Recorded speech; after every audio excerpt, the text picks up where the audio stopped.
د غوربند کپ والیبال سیالیو دوهم پړاو د پروان ولایت په سیاهګرد ولسوالۍ کې د مرکز او ولسوالیو د 14 ټیمونو په ګډون ترسره شو چې موخه یې د لوبغاړو هڅونه او له نشې توکو لرې ساتل دي. په دې سیالیو کې د پروان ولایت د بېلابېلو ولسوالیو لوبغاړي ډګر ته ننوتل او د یو بل پر وړاندې یې سیالي ترسره کړه. د دې سیالۍ په وروستۍ لوبه کې د دهنو او غوربند سټار لوبډلې یو بل سره مخامخ شوې او د اتلولۍ د لقب لپاره یې سیالي وکړه.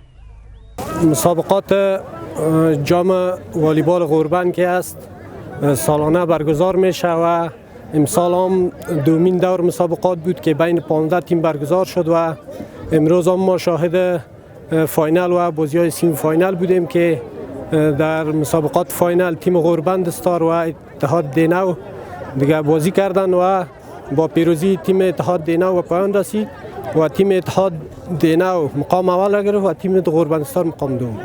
مردم غوربند در همه رشته‌های ورزشی شوق علاقه خاصی دارند، مخصوصا در رشته والیبال که شاهدش هستیم. ما شما می‌بینید که تماشاچی‌ها به حد بی اندازه آمده بودن و علاقه خاص دارند. یو شمېر لوبغاړو هم د دې سیالیو ترسره کول د سپورت د ودې او د ځوانانو ترمنځ د هڅونې د رامنځته کولو لپاره یو مهم ګام ګڼي او له چارواکو غواړي چې لوبغاړو ته هر اړخیز ملاتړ چمتو کړي.